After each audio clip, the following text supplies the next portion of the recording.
Salut à tous, c'est Romain de RDRIT et dans cette vidéo, on va voir comment installer le rôle WSUS et également sa configuration. Alors je vous préviens tout de suite avant d'attaquer les différentes étapes, cette vidéo est assez longue, il va falloir à peu près vous bloquer une trentaine de minutes. J'aborde pas mal de points et il y a pas mal de choses à voir. Voici comment va se dérouler la vidéo. Je vais dans un premier temps vous présenter WSUS. On va voir les prérequis pour l'installation de WSUS. Ensuite on partira sur la partie technique avec l'installation du rôle WSUS, sa configuration. Ensuite, je vais vous expliquer comment faire en sorte que vos ordinateurs clients, qu'ils soient serveurs ou ordinateurs bureau, portables, comment les configurer pour aller chercher les mises à jour sur WSUS, soit à l'aide de GPO si vous êtes dans un environnement Active Directory, ou si vous êtes en workgroup, je vais vous expliquer comment utiliser un outil qui va vous permettre de configurer vos ordinateurs. Dans la vidéo, ensuite, vous allez avoir quelques petites astuces où je vais vous expliquer comment mettre un ordinateur dans un groupe, dans la console WSUS, et je vais aussi vous expliquer comment personnaliser les vues des mises à jour afin que vous puissiez filtrer vos mises à jour. Et je terminerai cette vidéo sur quelques petites questions que vous pouvez vous poser afin de vous aider à mettre en place le meilleur environnement possible pour WSUS. Alors c'est parti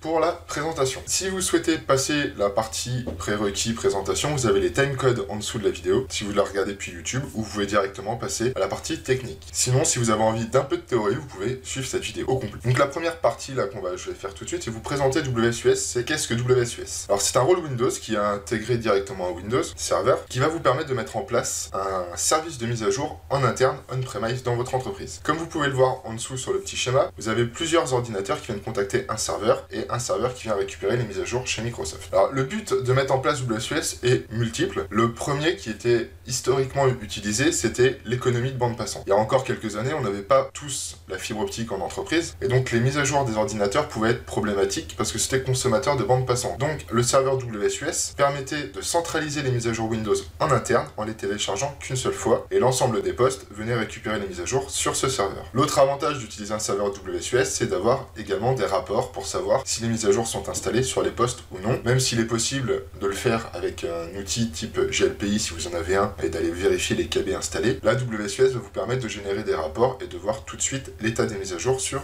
les ordinateurs. Aujourd'hui, on l'utilise principalement pour ça. WSUS va vous permettre de mettre à jour également l'ensemble des produits Microsoft, c'est-à-dire que ce soit les systèmes d'exploitation de bureau, les systèmes d'exploitation serveurs, mais aussi un tas d'autres produits comme Microsoft Edge maintenant, Exchange, les bases de données SQL Server. Bon, la liste de produits est très grande, je vous laisserai la parcourir par vous-même et sélectionner ce que vous avez besoin. Élément à prendre en compte, c'est que ça va prendre beaucoup de place. Donc plus vous sélectionnerez de produits et de types de mise à jour, qu'on verra dans la vidéo, plus vous aurez besoin d'espace disque sur votre serveur WSUS. Les prérequis. Alors en fait, les prérequis pour WSUS sont relativement simples. Vous avez besoin d'un serveur Windows. Moi, ce que je vous conseille, c'est deux partitions. Une partition pour le système d'exploitation et une partition pour le stockage des mises à jour.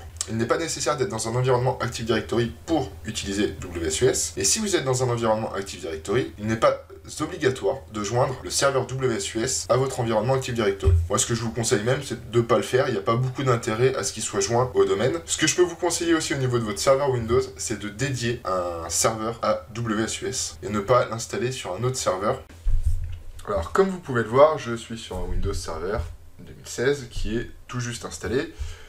Donc celui-ci est nommé dans un groupe de travail. WSUS n'a pas besoin d'être membre d'un domaine.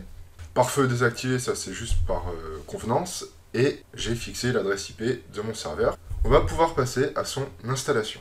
Comme pour tout rôle Windows, on va passer par l'assistant d'installation qui est disponible sur le gestionnaire de serveur. Je vais passer par le tableau de bord et je vais le lancer en cliquant sur ajouter des rôles et des fonctionnalités. Comme à chaque fois, à la première fenêtre de l'assistant, on clique sur suivant. C'est une installation basée sur un rôle ou une fonctionnalité. On laisse notre serveur sélectionné, vous cliquez sur suivant. Dans la liste des rôles, vous allez venir chercher service WSUS qui se trouve tout en bas. Vous le cochez, vous cliquez sur le bouton ajouter des fonctionnalités, vous cliquez ensuite sur suivant. On n'a pas de fonctionnalité supplémentaire à installer, par contre vous pouvez voir que la base de données interne à Windows est cochée. Vous cliquez sur suivant. Comme pour toutes les installations, vous avez un résumé du rôle, vous cliquez sur suivant. Ici vous avez la possibilité de choisir de configurer quelques paramètres au niveau du service. Nous on va le laisser ici par défaut. Si vous souhaitez utiliser une base SQL Server Express ou non qui est installée sur le serveur WSUS lui-même ou un autre serveur, il faudra venir cocher SQL Server Connectivity. Vous cliquez sur suivant. Ici, vous allez devoir définir l'emplacement où vont être stockées les mises à jour. Moi, ce que je vais faire là, c'est que vu que c'est un lab, je vais les mettre sur le C. Sinon, je vous conseille vraiment de les mettre sur une partition à côté. Vous saisissez le chemin où vous souhaitez stocker les mises à jour Windows et vous cliquez sur Suivant. WSUS s'appuyant sur le rôle de ZS, vous avez un résumé du rôle de ZS, vous cliquez sur Suivant, encore sur Suivant au niveau des services et vous confirmez l'installation en cliquant sur Installer. L'installation peut prendre un peu de temps parce qu'il y a pas mal de composants installés. L'installation est terminée, on va pouvoir fermer l'assistant et comme vous pouvez le voir, dans la zone de notification, nous avons une notification. Vous cliquez dessus et vous lancez les tâches post-installation. Dans cette partie, on va configurer notre serveur WSUS. Normalement, un nouvel assistant va se lancer où vous allez configurer le rôle WSUS. Comme tous les assistants Windows, on va tout de suite cliquer sur Suivant la première fenêtre. Ici, il vous demande si vous souhaitez en fait faire de la télémétrie sur les serveurs Microsoft. Libre à vous de faire ce que vous voulez. Vous sélectionnez oui ou si vous acceptez, sinon vous décochez la case. Vous cliquez sur Suivant. Alors ici, il va vous demander à partir de où vous souhaitez synchroniser les mises à jour, soit depuis Windows Update ou soit depuis un autre serveur WSUS. Je vous expliquerai en fin de vidéo dans la partie questions-réponses quel moment on utilise un autre serveur WSUS pour faire sa synchronisation. Ici, vous cliquez sur Suivant. Si vous avez un proxy, vous le configurez, sinon vous cliquez tout de suite sur Suivant et vous cliquez sur Démarrer la connexion. Là, ce qu'il va faire, c'est qu'il va récupérer des informations sur le site de Microsoft, notamment il va télécharger les langues disponibles pour les mises à jour, les produits et les classifications qu'on va voir après dans la configuration. Cette étape peut prendre 5-10 minutes en fonction de la vitesse de votre connexion et de votre serveur. Une fois le téléchargement terminé, vous pouvez cliquer sur Suivant. La première étape de la configuration des mises à jour va être de sélectionner dans quelle langue vous souhaitez les mises à jour. Par défaut, il va détecter la langue du système, donc là en français et également en anglais. Cliquez sur Suivant. Maintenant, vous allez devoir sélectionner les produits pour lesquels vous souhaitez télécharger les mises à jour. La liste des produits va principalement dépendre des environnements que vous avez dans votre parc informatique, les différentes versions de Windows, les différentes versions d'Office, voire d'autres produits, comme SQL Server, Exchange. La volumétrie pouvant devenir très vite conséquente, je vous conseille de plutôt télécharger les mises à jour où vous avez beaucoup de postes. Les mises à jour Exchange par exemple, c'est pas le genre de mise à jour qu'on va pousser forcément automatiquement via Windows Update, on préfère les maîtriser. Tout comme les mises à jour de base SQL Server, on préfère, en principe, moi pour ma part, je préfère les passer manuellement et savoir ce qui se passe, plutôt que de les pousser via des mises à jour et via WSUS. Donc vous utilisez l'ascenseur et vous cochez en fait les produits que vous avez besoin. Donc par défaut, il y a quasiment tous les Windows de cocher. Ici, je vais tous les décocher et pour aller plus vite, je vais simplement cocher un système d'exploitation de façon à ce que vous puissiez voir comment fonctionne WSUS. Je vais quand même sélectionner Microsoft Edge, c'est d'actualité. Au moment où je tourne cette vidéo, dans un mois, c'est la fin de la première version de Edge qui arrive avec Windows 10 et il va falloir passer sur la nouvelle version de Edge Chromium, comme ça vous verrez à travers cette vidéo comment déployer Microsoft Edge. Et pour ce qui est des mises à jour, je vais simplement venir chercher la version Windows 10.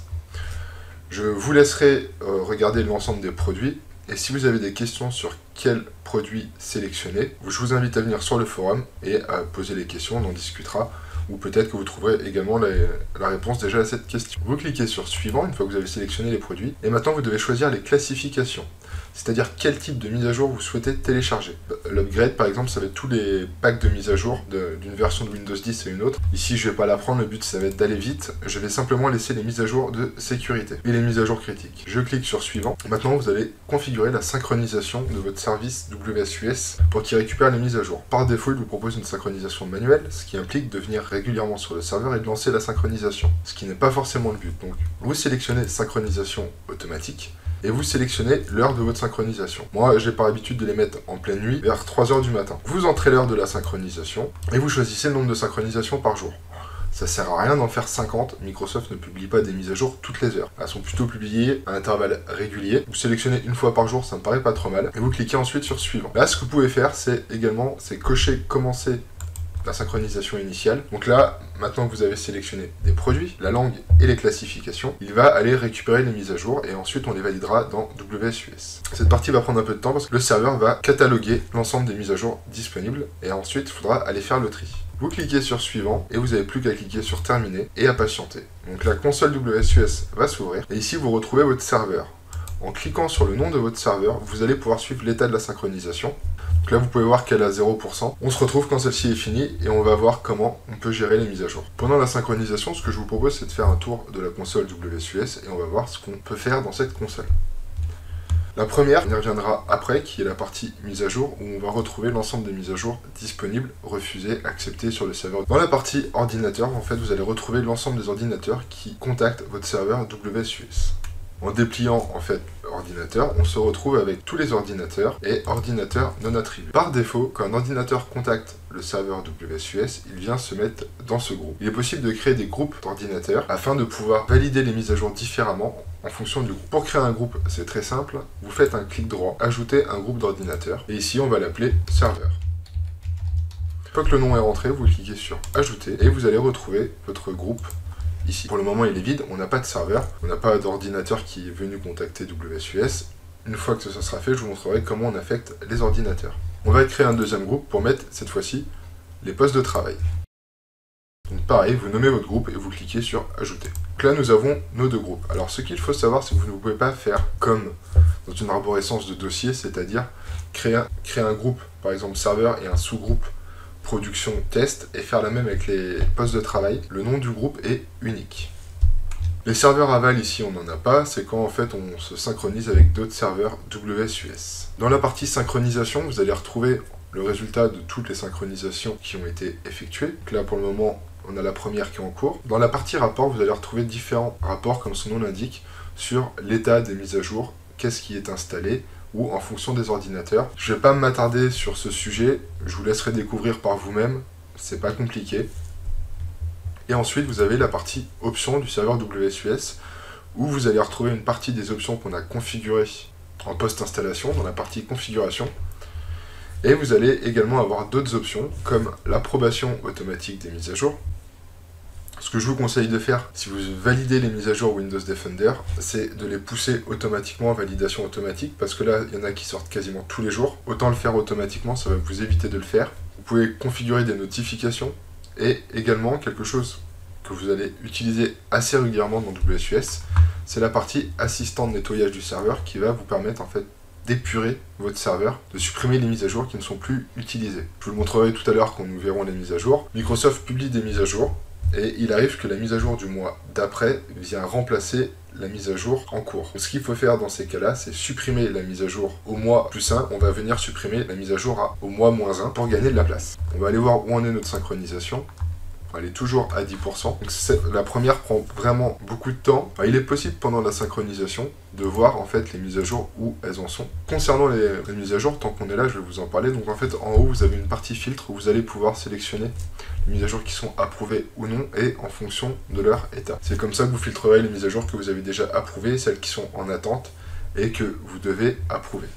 Ici, je vais venir sélectionner toutes et je vais actualiser ma liste. Il n'y a toujours pas de mise à jour disponible. Notre serveur WSUS a commencé à récupérer des mises à jour et vous pouvez le voir dans l'aperçu dans la console où vous avez des tâches à effectuer qui se sont affichées avec des mises à jour en attente d'approbation. Alors ce que je vais faire pour cette vidéo, c'est que je ne vais pas attendre qu'il ait fini la synchronisation. Le but c'est de vous montrer comment ça fonctionne, donc je vais faire avec les quelques mises à jour qu'il m'a déjà téléchargées. Pour aller voir ces mises à jour, vous allez sur le dossier à gauche mise à jour et toutes les mises à jour. Et dans la partie approbation, au niveau des filtres, vous allez venir sélectionner mise à jour non approuvée et toutes les mises à jour. Et vous cliquez sur actualiser. Et là, il va nous afficher les mises à jour qu'il a téléchargées. Du moins les définitions, parce que pour le moment, les fichiers ne sont pas encore sur votre serveur. Alors ce que je vous conseille de faire pour gérer au mieux vos mises à jour, au niveau des titres de ce qui s'affiche, c'est de faire un clic droit et d'ajouter la partie remplacement. Et je vais vous expliquer tout de suite pourquoi. Vous cliquez ensuite en fait sur l'icône qui s'est affichée remplacement et ça va nous trier les mises à jour par leur état. Et en gros, vous avez 4 états disponibles au niveau des mises à jour. Vous avez le premier avec la partie bleue qui est en haut, en fait, qui est la dernière version de mise à jour disponible. Vous avez celle où la partie bleue où ça est au milieu et celle-ci où elle est en bas, qui sont en fait des mises à jour qui sont remplacées par des mises à jour plus récentes. Donc ce que vous pouvez faire directement, toutes celles-ci, c'est les refuser. Et ici, nous avons des mises à jour en fait qui n'ont pas de remplacement, qui sont uniques.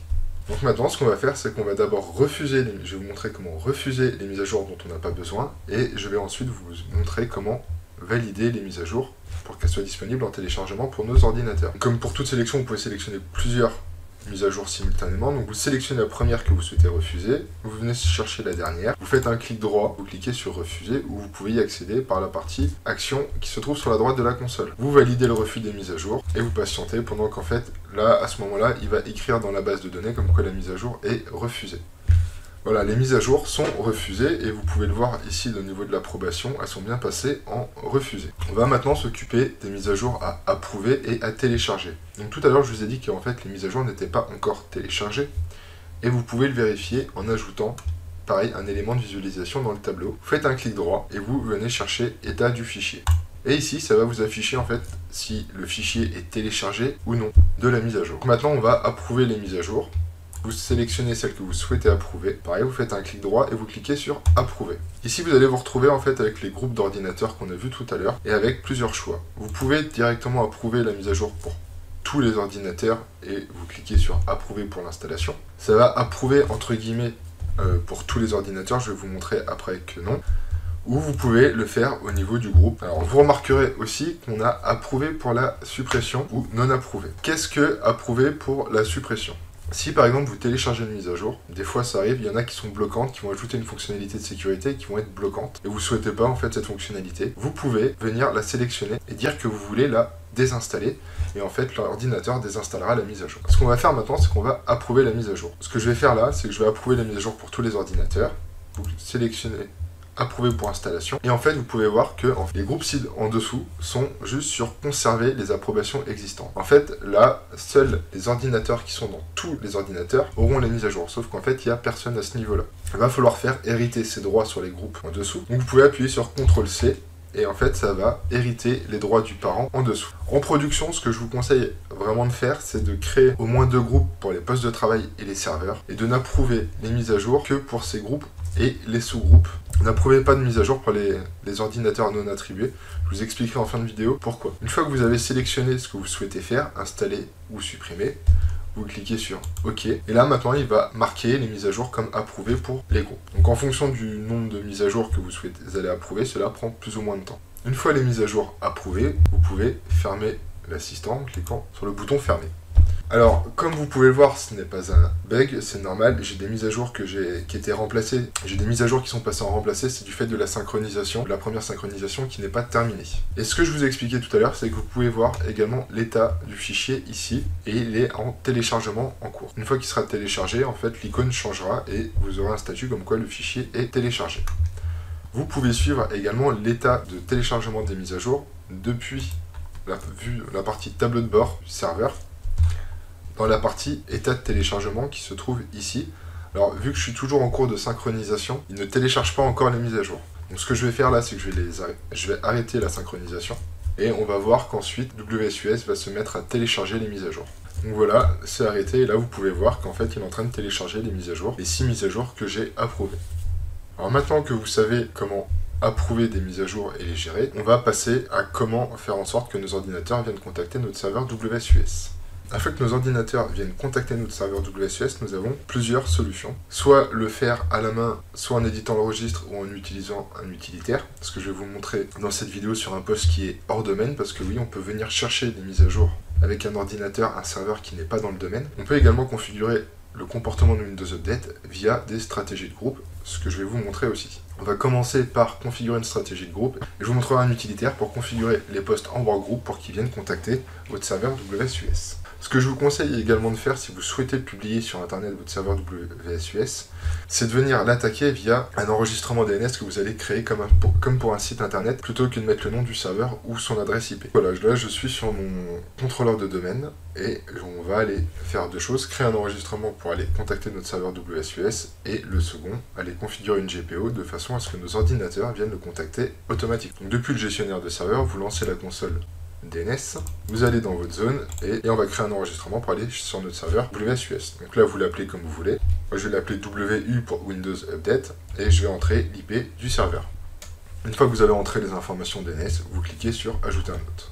Et donc voilà, ici j'ai mon enregistrement DNS. Je vais maintenant vous montrer comment créer une stratégie de groupe afin de configurer automatiquement les ordinateurs. Depuis le gestionnaire de serveur, vous ouvrez la console de gestion de stratégie de groupe. Nous allons maintenant configurer notre stratégie. On va créer une nouvelle stratégie qu'on va tout de suite lier à notre racine du domaine. Vous faites un clic droit et vous cliquez sur créer un objet GPO dans ce domaine. Vous la nommez, vous cliquez sur OK et maintenant on va aller la modifier. Donc vous faites un clic droit dessus et vous cliquez sur modifier. La configuration de Windows Update se trouve au niveau ordinateur. Il va y avoir 2 paramètres à configurer qui sont le serveur WSUS et le second c'est le comportement de Windows Update, savoir est-ce qu'il va installer ou non automatiquement, est-ce qu'il va faire un redémarrage ou non. Il y en a même un troisième que je vais vous expliquer à configurer très important, notamment sur les serveurs. Donc vous allez dans la partie ordinateur, stratégie, modèle d'administration, composants Windows et vous recherchez Windows Update qui se trouve en bas. Et ici vous avez plusieurs paramètres que vous pouvez configurer pour la configuration de Windows Update. Le premier paramètre qu'on va configurer, c'est l'emplacement de notre serveur WSUS. Vous ouvrez le paramètre spécifié l'emplacement intranet du service de mise à jour Microsoft, vous l'activez ici. On va maintenant configurer l'URL de notre serveur de mise à jour. Vous le rentrez 2 fois et vous cliquez sur appliquer et OK pour fermer les paramètres. On va maintenant configurer le comportement de Windows Update. Vous allez retrouver dans la partie paramètres de configuration de mise à jour automatique. Comme pour le premier paramètre, on va venir l'activer et vous allez sélectionner dans un premier temps comment Windows Update va télécharger les mises à jour. Soit il va les télécharger automatiquement et il va notifier pour l'installation, ou il va tout faire automatiquement, à vous de voir en fonction de votre environnement. Donc moi je vais laisser là le choix par défaut, le téléchargement automatique avec les notifications d'installation. Vous pouvez configurer la fenêtre de maintenance et le quand est-ce qu'il fait l'installation des mises à jour et à quelle heure. Alors 3 h du matin c'est bien pour des serveurs s'ils ne redémarrent pas, pour les ordinateurs c'est un peu plus compliqué. Donc là c'est pareil, il faut analyser votre environnement et savoir comment vous voulez configurer les mises à jour. Et vous pouvez cocher aussi installer les mises à jour d'autres produits Microsoft. Vous sélectionnez, vous cliquez sur appliquer et OK. Je vais apporter quelques petites informations complémentaires. Ce que vous voyez là dans la vidéo et ce que vous pouvez voir sur différents tutoriels, notamment sur rdrit.com et d'autres sites, les captures varient un peu parce que car les fichiers ADMX ont été mis à jour récemment et en fait les tutoriels qu'on a datent un peu et on peut voir que c'est légèrement différent. Il faut juste lire et analyser. Alors, dernier paramètre que vous pouvez configurer qui est relativement important parce qu'on s'est déjà fait avoir, c'est de désactiver le redémarrage automatique quand un utilisateur est connecté. Alors j'ai déjà eu le cas même sur des serveurs où le serveur est en attente de redémarrage et à partir du moment où on se connecte, celui-ci redémarre. Alors le paramètre à activer, c'est pas de redémarrage automatique avec des utilisateurs connectés. Ça c'est super important parce que si vous ne le mettez pas, ça m'est déjà arrivé sur un serveur de fichiers, il se met à jour, le paramètre n'était pas activé, je ne savais pas.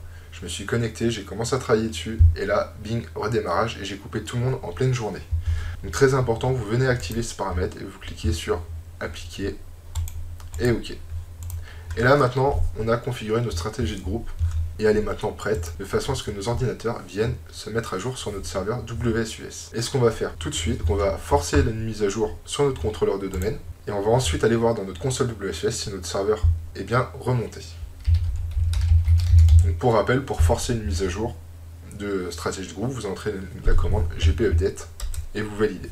Donc voilà, les mises à jour sont passées. Alors il y a une notification qui n'est pas liée à WSUS, c'est lié à une autre stratégie de groupe que j'ai en place. On va maintenant aller voir ce qui s'est passé sur la console WSUS. On est de retour sur notre serveur WSUS et on va aller voir dans la partie ordinateur si notre contrôleur de domaine est bien remonté. Donc vous allez sur tous les ordinateurs et là déjà on peut voir que j'ai 2 ordinateurs qui sont remontés. J'ai le lab déploiement qui est un autre serveur qui a pris entre temps également la GPO et qui est venu sur le serveur WSUS, et nous avons bien le lab DC1 qui est remonté. Alors il a déjà effectué les rapports par rapport aux quelques mises à jour qui sont disponibles et on peut voir qu'en fait il n'a pas besoin d'installer de mise à jour. Là pour le lab, pour cette vidéo, c'est normal, si une fois que vous aurez tout téléchargé, vous verrez que vous aurez des mises à jour qui sont nécessaires et là dans ces cas là vous pourrez faire les mises à jour. Alors je vous ai également parlé de pouvoir faire les mises à jour depuis des postes qui sont hors domaine. Donc je vais vous expliquer maintenant comment configurer ces postes via un utilitaire très pratique qui va vous permettre de configurer la même chose que ce que l'on a fait dans la GPO, mais pour un ordinateur qui est hors domaine. Donc pour vous montrer comment faire cette configuration, j'ai pris une machine Windows 10 qui est une machine virtuelle. Donc je vais vous montrer qu'elle est en workgroup, qu'on ouvre les paramètres système de l'ordinateur. Et là vous pouvez voir que déjà je n'ai même pas renommé cet ordinateur. Et que si on regarde les paramètres système avancés ici, je suis en groupe de travail. Pour configurer facilement cet ordinateur, vous téléchargez un utilitaire que vous trouverez sur internet. Donc sur un moteur de recherche, ce que vous faites, c'est que vous recherchez WSUS Workgroup et vous allez sélectionner le premier résultat. Ça va vous emmener sur un dépôt GitHub. Là, vous allez avoir un utilitaire qui va vous permettre de configurer votre ordinateur. WSUS Client Manager, vous cliquez dessus. L'utilitaire est un peu vieux, entre guillemets, il date de 2017. Après, c'est des fonctionnalités qui n'évoluent pas énormément sur Windows, qu'à la limite, ça, la date s'en fout un peu. Après, ce qu'il faut savoir, c'est que la configuration qui va être appliquée via l'utilitaire WSUS Client Manager, c'est juste des clés de registre qui sont modifiées. Donc, on pourrait aussi très bien récupérer les clés de registre sur un des serveurs qui est venu contacter notre serveur WSUS et les copier ailleurs. Ça fonctionne aussi. Une fois téléchargé, vous l'exécutez. Donc si ça va vous demander une élévation de droite, c'est normal. Vous l'acceptez. Et là, en fait, vous vous retrouvez avec une fenêtre qui est relativement simple à prendre en main, où vous allez configurer notre serveur WSUS. Donc là, vous allez rentrer l'URL de votre serveur WSUS, comme on l'a fait quand on a configuré la stratégie de groupe, en indiquant le port, je n'en ai pas parlé avant, en HTTP, c'est le 8530, et en HTTPS, le 8531. L'autre paramètre ici à configurer, c'est la façon dont il va se comporter. On va sélectionner téléchargement automatique et notification des installations. Vous avez des paramètres avancés pour la configuration, à vous de voir ce que vous avez besoin. On retrouve l'option activée pour éviter leur démarrage avec un utilisateur de connecté, le no reboot ici. À vous de voir si vous voulez l'installer, et vous cliquez ensuite sur activer WSUS. Il va vous demander si vous êtes sûr de vouloir le faire, vous cliquez sur oui. Là, il vous propose de sauvegarder en fait le registre, les clés de registre. Vous cliquez sur enregistrer, et voilà, le poste est maintenant configuré pour aller chercher les mises à jour sur notre serveur WSUS. Alors là, vous avez deux solutions pour le forcer, parce que là, c'est pas une GPO. C'est soit vous redémarrez complètement l'ordinateur, ou vous redémarrez le service Windows Update de l'ordinateur. Ce qu'on va faire, depuis une fenêtre exécutée, vous rentrez service.msc, vous appuyez sur entrée, et dans la liste des services Windows, vous venez chercher le service Windows Update qui se trouve quasiment en bas. Et vous le redémarrez. Au redémarrage du service, il va reprendre sa configuration qui a été appliquée dans le registre et il va venir contacter notre serveur WSUS. Ce que je vous propose de faire également, c'est d'aller voir en fait les clés de registre qui ont été modifiées, qu'on a sauvegardé tout à l'heure. Donc en fait, ici, vous avez une sauvegarde du registre avant application des paramètres. Ce qu'on peut faire, si vous voulez voir les paramètres qui sont appliqués, plutôt que d'aller dans le registre, c'est de réexécuter le client, et en fait de réappliquer la configuration. En réappliquant la configuration, il va simplement vous demander si vous voulez sauvegarder le registre tel qu'il était, vous mettez oui, vous réenregistrez le fichier, et vous pouvez maintenant ouvrir le fichier et voir la configuration qui est appliquée au niveau de Windows Update. Donc on retrouve quasiment la même chose, en fait la stratégie de groupe fait exactement la même chose au niveau du registre. Alors avant de passer sur WSUS, si vous ouvrez également les paramètres Windows Update sur votre ordinateur, vous avez configuré Windows Update sur votre WSUS, vous pourrez voir qu'en fait vous avez une petite ligne en rouge qui vous dit qu'en fait c'est géré par votre organisation. Alors ça en fait cette ligne s'affiche dès que les clés de registre qu'on a appliquées, que je vous ai montrées, sont mises en place sur un ordinateur avec Windows 10. Donc là maintenant on va aller voir notre serveur WSUS. Donc on va retourner dans nos ordinateurs, notamment les ordinateurs non attribués, et ici on peut voir que nous avons bien notre ordinateur Windows 10 qui est ici, et vous pouvez voir également que le rapport n'a pas encore été fait, donc en fait il indique que les mises à jour sont sans état, c'est-à-dire qu'il ne sait pas s'il doit lui fournir des mises à jour ou non. Maintenant qu'on a vu ça, je vais simplement vous montrer une dernière chose, c'est comment on va placer les ordinateurs dans un groupe. C'est très simple, vous faites un clic droit sur l'ordinateur, vous faites modifier l'appartenance et vous sélectionnez en fait le groupe et vous cliquez sur OK. Et donc là vous pouvez voir qu'il est plus disponible dans les ordinateurs attribués, mais dans le groupe poste de travail. Alors faut actualiser, faut mettre le bon filtre, actualiser, et là on peut voir notre ordinateur. Et entre temps le rapport a été généré et il n'y a pas de mise à jour disponible pour celui-ci. Donc voilà, on peut faire la même avec les serveurs, vous pouvez en sélectionner plusieurs. Faites un clic droit, modifiez l'appartenance et vous les mettez dans la partie serveur. Vous savez maintenant comment attribuer, déplacer des ordinateurs dans des groupes. Dernière chose que je vais vous montrer qui peut être pratique dans cette vidéo, et je terminerai dessus. Il y aurait plein de choses à dire sur WSUS, mais je vais m'arrêter là sur la mise en place, l'installation et la configuration. Vous avez d'autres tutoriels sur le site. D'ailleurs, je vais vous en parler après, mais jetez un œil au ciblage niveau client, c'est quelque chose d'important. Je vais vous en reparler dans la partie questions-réponses, et je vous invite à utiliser cette technique plutôt que de les laisser un peu en vrac. La chose que je vais vous montrer ici, c'est au niveau de la vue des mises à jour. Et comme vous pouvez le voir ici, c'est un peu fouillis, il y a toutes les mises à jour et c'est pas forcément facile de voir ce que l'on fait. Et on peut des fois dire, je voudrais juste voir les mises à jour Microsoft Edge, juste les Windows 10, et ça, on peut le faire et très facilement. Vous vous mettez sur mise à jour, vous faites un clic droit et vous faites créer une nouvelle vue de mise à jour. Et ici, vous allez avoir plusieurs paramètres que vous allez pouvoir sélectionner afin de filtrer les mises à jour qui vont s'afficher. Donc là, pour l'exemple, on va chercher les mises à jour juste de Microsoft Edge, qui est un produit qu'on a validé. Alors j'espère que la synchronisation en a récupéré. Microsoft Edge, c'est quoi? C'est un produit, donc on vient cocher les mises à jour concernant un produit, et par défaut, il va vous sélectionner tous les produits. Vous cliquez sur le lien, ça va vous ouvrir une nouvelle fenêtre avec tous les produits qu'on a vus tout à l'heure, qu'on pouvait sélectionner pour avoir les mises à jour. Ici, on va aller chercher ce qui nous intéresse, c'est-à-dire Microsoft Edge. Vous le cochez, vous cliquez sur OK, vous lui donnez un nom, vous cliquez de nouveau sur OK pour créer la vue, et voilà, on la retrouve ici. Alors je pense que ça va être un mauvais exemple parce que je ne vais pas avoir de mise à jour, donc pas approuvé. Donc voilà, c'est un mauvais exemple parce que je n'ai pas de mise à jour synchronisée pour ce produit. Alors j'en ai peut-être pour Windows 10, on va en créer une rapidement juste sur Windows 10. Donc c'est pareil, je nomme ma vue, je clique sur OK. Là c'est bon, l'exemple est bon, et on peut voir en fait les mises à jour validées pour Windows 10. Donc c'est pareil, pour chaque vue par contre, il faudra remettre l'état des fichiers et son niveau de remplacement. Donc je vais terminer dessus, l'état des fichiers, où tout à l'heure je vous disais qu'ils étaient en téléchargement. Là les fichiers sont téléchargés et on peut voir que en passant la souris dessus, il est marqué prêt pour l'installation. Voilà, vous savez maintenant comment mettre en place un serveur WSUS.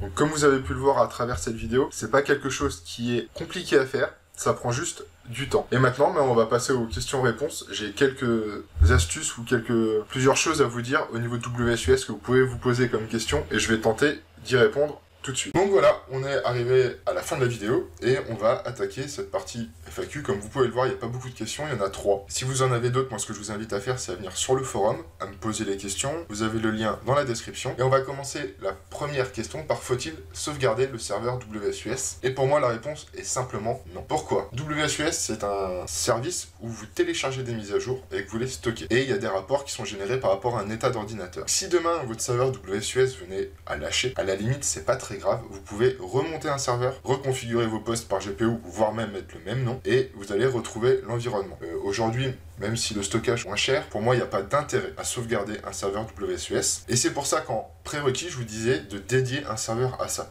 Comme ça, vous le sortez de la sauvegarde et vous êtes tranquille. Parce que dans un environnement où vous allez avoir pas mal de versions de Windows, si vous avez encore des Windows 7 et Windows 10, plusieurs versions de Windows Server, 2012 R2, 2016, 2019, voire 2022, d'ici quelques temps, je vous laisse imaginer que ça va prendre beaucoup de place et vous allez sauvegarder des choses que vous pouvez télécharger. Donc pour moi, il n'y a pas d'intérêt. Maintenant, vous faites ce que vous voulez.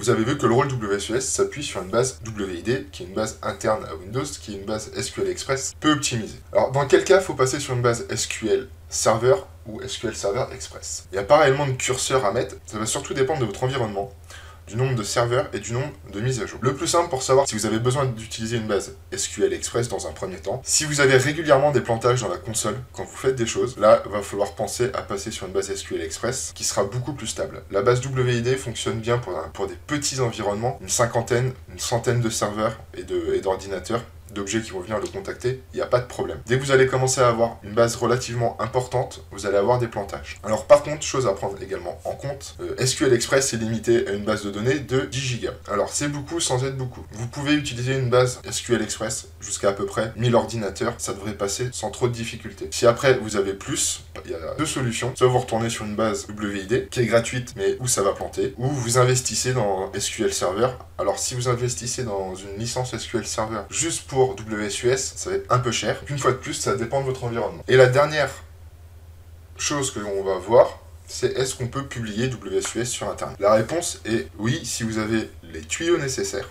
Ça, c'est quelque chose d'important. Aujourd'hui, au moment où je fais cette vidéo, on est en 2021, on a eu le Covid, on a eu beaucoup de télétravail, et quelque chose qui est important, c'est de maintenir à jour ces ordinateurs en termes de sécurité. Oui, il faut publier WSUS sur Internet pour vos ordinateurs en interne, c'est quelque chose d'important. Votre parc d'ordinateurs, qu'il soit en interne ou que les gens télétravaillent chez eux, il est important de le maintenir à jour. Je vais juste faire un petit laïus sur comment sécuriser votre publication de WSUS sur Internet. Ça, c'est quelque chose qui est important, je vous en ai parlé rapidement, c'est le ciblage au niveau client. C'est une fonctionnalité fonctionnalité de WSUS qui va vous permettre en fait de ranger automatiquement les ordinateurs dans des groupes. Par défaut, si vous ne mettez pas ça en place, ils sont tous dans ordinateurs non attribués. Et comme vous avez pu le voir, il n'y a pas de contrôle réellement au niveau de l'intégration des ordinateurs dans le service WSUS. On va prendre un exemple super simple. Si je m'amuse à scanner un réseau des IP et que je trouve le port 8530 d'ouvert, rien ne m'empêche de configurer mon ordinateur et d'aller chercher les mises à jour sur ce serveur. Si elles sont validées pour les ordinateurs dans le groupe non attribué, je vais récupérer les mises à jour depuis cette adresse IP et depuis cette entreprise. Là, je vous laisse imaginer le danger. Je découvre ça et je décide de faire une attaque par déni de service en saturant la bande passante. Je pirate plusieurs ordinateurs Windows 10 et je les configure tous pour venir chercher les mises à jour dans l'entreprise. Et là, en fait, vous allez vous retrouver coincé avec un nombre d'ordinateurs qui ne vous appartient pas, que vous ne maîtrisez pas et qui vont venir se mettre à jour chez vous. Le ciblage au niveau client va vous permettre en fait de sécuriser ça, c'est-à-dire que vous n'allez pas valider les mises à jour pour le groupe ordinateur non attribué. Donc même si j'inscris des ordinateurs là sur votre serveur WSUS, je ne recevrai pas de mise à jour. Déjà, vous allez limiter l'utilisation de bande passante et l'utilisation du ciblage au niveau client va vous permettre en fait de ranger automatiquement les ordinateurs dans les bons groupes et de valider les mises à jour pour ces groupes. Je vais terminer cette vidéo ici, il y aura encore plein de choses à dire. Vous avez plein de tutoriels sur le site, qui soient pour la maintenance de WSUS, la configuration du ciblage au niveau client, et vous pouvez aussi venir sur le forum, et on peut en discuter si vous avez des questions. Je vous dis à bientôt pour une prochaine vidéo.